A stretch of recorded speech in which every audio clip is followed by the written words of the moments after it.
Are you the leader of your own life? And we often think about leadership and we think about someone who's the CEO or president of the company or the head of the division or a president or someone who's got some sort of vested authority by a state body or organization. But we fail to realize is that leadership, true leadership, starts from within. It starts from confidence and belief in yourself. And leadership that's given by some sort of power or authority, like I am the leader because I have this degree or I have this position, that's not true leadership. People don't really follow that, not at the highest level. So leadership, if you really want to break it down, starts from within. And you want to break it down even further, it comes from confidence. It comes from belief in yourself. Because what is the most powerful thing when it comes to if a leader influences us or not? Well, it's certainty in themselves. They have to believe in themselves. If someone got in front of you and they're going to give a talk to what the next quarter is going to look like, and they say, I don't really know. I mean, I guess we could try this, but I was also really doubting that and wondering if we should try X. You know? People are going to be inspired there. They're going to be like, why is this guy in charge? Right? And so leadership comes from having a certainty, belief. Like, here's why I believe we should do X. We should do X because this, and this, and I have complete certainty that that's going to be what's best for us. Now, I'm not so detached that I'm not open to other people's opinions. So if you want to share them with me, I'll listen to them and I'll factor that in. But ultimately, I'm going to make decisions and I'm going to believe in myself and I'm going to learn from them. And even if they're not the perfect decisions, I'm going to grow and move forward from that. And this is something you have to learn if you really want to develop leadership. Like, what are the building blocks of internal leadership? Because if you can develop internal leadership, then external leadership will naturally follow. So what are the building blocks of internal leadership? One is certainty. Being able to have a trust in yourself and in your perception of what's good, what's best, and to go for it, to take a shot, to take action on it. Because if you doubt yourself and you hesitate and you second guess yourself, then you're not in a leadership role. You are in a follower role. You're looking for someone else to tell you what you should do to give you that certainty. But you have to create that certainty. And I love Tony Robbins, an amazing mentor and teacher of mine who really teaches people how to develop that certainty. So how do you get that? How do you do that? Well, one thing is you actively create it. How would you stand? Like, in fact, right now, how would you sit or stand? In fact, if you're sitting right now, stand up. I know that sounds crazy, but stand up. How would you stand if you had an absolute sense of certainty and belief that you could do something right now in your life? There's something that you're wanting to pursue, and if you wanted to generate that sense of complete certainty in yourself, how would you stand? You know, would you stand like this, or would you stand upright? Would your chin be up or down? Really feel it in your body. How would you breathe? How would you move? How would you walk? What would you say to yourself in your own mind to create that sense of certainty? You might even think back to a time in your life where you already had that. What were you doing? How were you moving? How were you interacting with people? What did you believe? What did you say to yourself? You can create that sense of certainty in yourself. And that's what you need to lead. And so if you're in a situation right now where you're like, I'm not sure, should I do X or Y? X or Y? Get into a state of absolute uncertainty. And then here's the next thing that's a core component of leadership is decisiveness. You have to decide. Because if you're like, I don't know, should I do X or Y? I don't know, X, no Y, no X, no Y, no X. Then you're not leading. Because leading is to move ahead, is to take that step forward. So you have to decide. You have to say, okay, I'm going to analyze my options. I'm going to give myself some time to really think about this stuff, get into a state of certainty, and decide. I'm going to do that. But what if it's the wrong decision? The wrong decision? I don't even know what that means. I have two choices. I'm going to choose path B, and path B has its own cascade of events, and I'm going to work with those events. There's no right or wrong. When we say the wrong decision, here's what we really mean. I want to make the decision that's going to give me the most pleasure and comfort and happiness, and I don't want to make the decision that's going to lead to pain, suffering, loss. And so we're choosing our options. We're saying, should I A or B, A or B? But here's the thing. Each path has successes and gains and growth and loss. And so you have to pick one and just say, you know what, I'm going to make the best of it. I'm going to get all the things that I can out of it. I'm going to deal with the loss or setbacks or failures along the way. So you just have to decide. And a great way to develop that ability of leadership is to say, you know what, I'm just going to decide. And just start with small stuff. You know, it's a Friday evening. What am I going to do? Am I going to go to that party? Am I going to hang out with a friend, or am I going to stay home and watch a movie? I don't know. Isn't it amazing how we can agonize about that kind of stuff too? I don't know. This is really good, but that's really good. Oh God, I can't decide. Sit with it for a minute and say, done. I'm going to stay home and watch a movie. I need to rest. Done. I've decided. I have a buddy of mine who's really good at this, and it's amazing. I learned so much from him in the way he carries himself. And he goes to a restaurant, and he sits down to look at the menu, and he says, I decide what I want from the menu within 5 to 10 seconds. I just look there, I pick a thing, that looks good, take it. And I was like, that's awesome. That's a high level of decisiveness.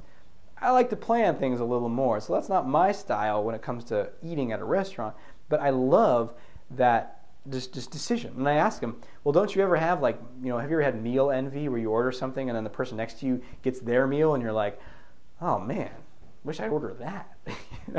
And I was like, don't you ever have meal envy? He's like, sometimes, but most of the time not.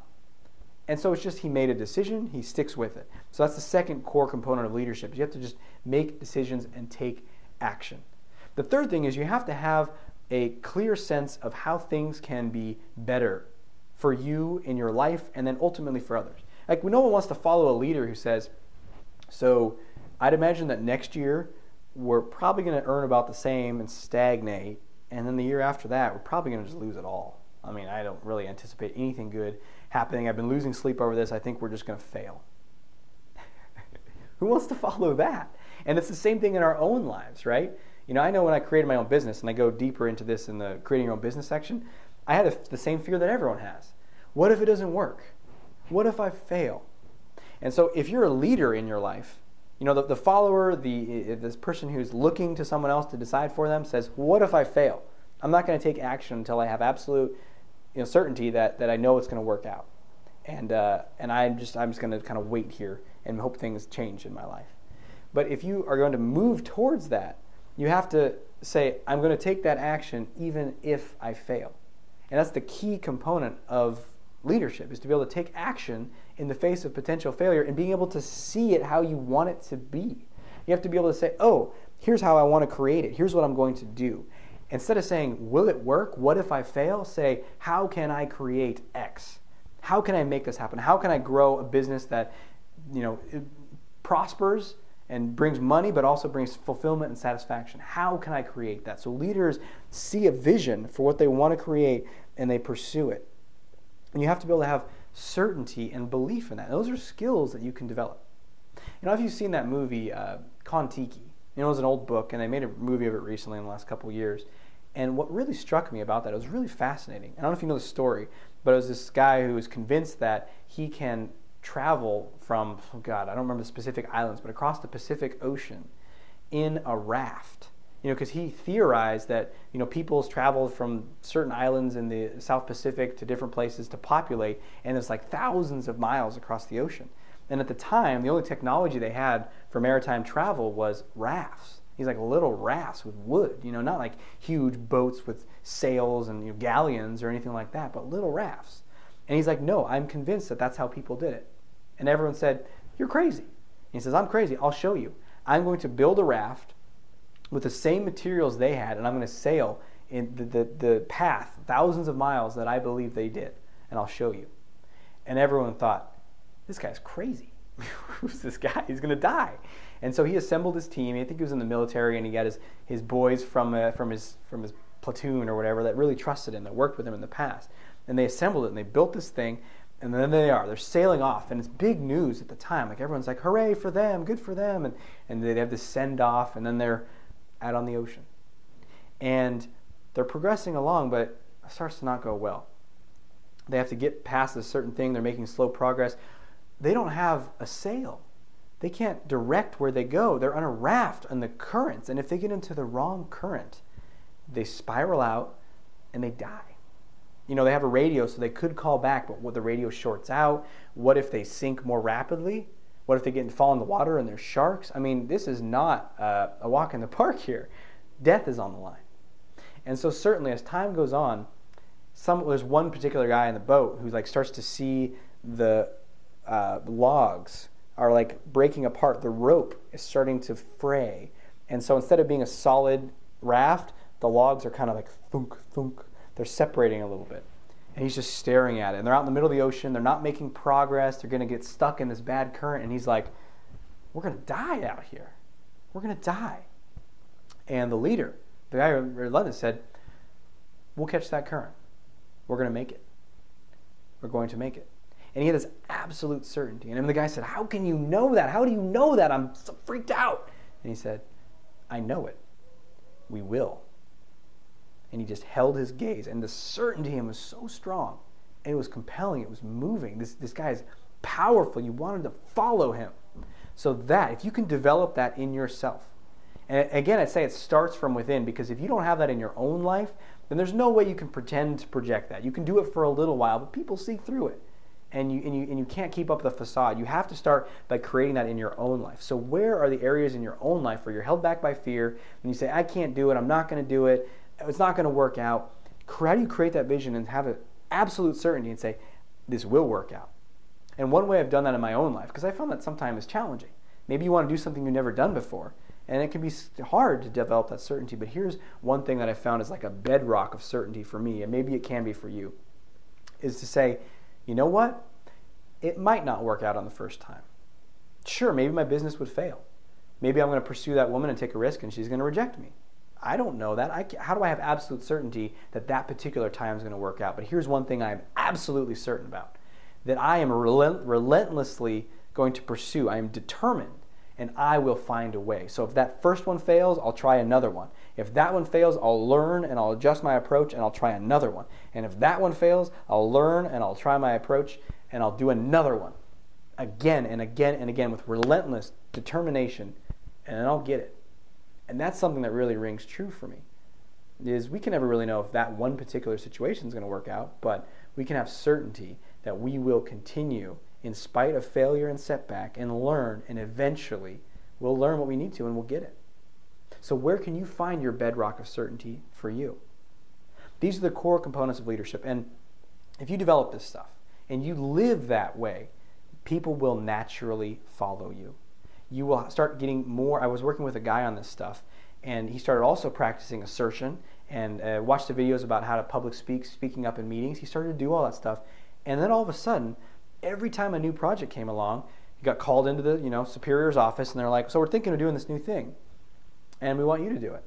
And he's like, the first time that happened, he's like, okay, I'm not sure if this is really all the work I've been doing. Maybe it was just coincidence. But then it happened again, and then it happened again. And all of a sudden, people just naturally started to follow him. And he didn't get up there and say, listen, I am going to change the direction of everything here. All you underlings, I'm different from you now. I'm better. Follow me. He just started to become a leader. He started to speak up in the meetings. He started to be decisive. He started to have certainty in what he saw and what he believed. And here's the other thing. Not only do you have to have certainty, but you have to have the ability to speak up and to share that and to take those risks. Because if you're a leader inside but you never put it out there, then no one's going to follow you. But if you do that, people will start to gravitate towards you and follow you. And that's where true leadership is, because that's where you can get to the next level, because you can inspire people to do that in themselves. And then people will follow you willingly. Because the last thing you want is for people to follow you because of your position, your status, your authority, your level of education. That doesn't work very well. I had a supervisor when I was doing my training in therapy to be a psychologist, and I remember in her office, she had all of her degrees and diplomas all over the walls. I mean, there was and every little thing, like a certificate of this, a completion of that, and it was like 7 or 8, 10 things on her walls. And I was just like, okay, you're really trying to establish something. And she believed, she was my supervisor, and she believed that I have the answers, I'm the supervisor, you'll do what I say because I'm the supervisor. And that's not how I think about leadership. I'm like, well, wait a minute. You have to demonstrate to me, I have to believe that you have more knowledge, more experience, more insight, that you can teach me something, that you can lead me, that I want to follow you because I believe in you. And if not, I didn't want to lose my position there in the clinic, so I followed along. I played the game. I didn't challenge her authority too much because she couldn't handle that. And so I just sort of played it through and got through that year there and was like, I'm done with that. But it was not inspiring me to give my most. It was not truly leading me. I was a sort of supplicant to her, but I was not a loyal follower who wanted to take it to the next level. And if she said, I'm starting my own company, I wouldn't be like, yes, I'm going to go there with you. But that's the kind of leadership that you want. And that comes from leading out front. Leading not because you have some authority or are the king, but because you're willing to get to the front lines and fight alongside everyone else. And you've sculpted yourself and become an amazing fighter and leader just like everyone else. And that is going to inspire people to follow you.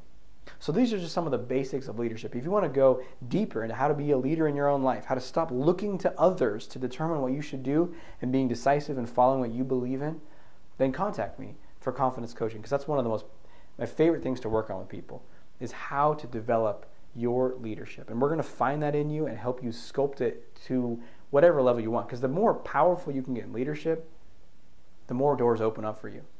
The more you can influence people in the world, the more salary you can make, the higher positions you can hold, the more you can create, and life just really starts to open up.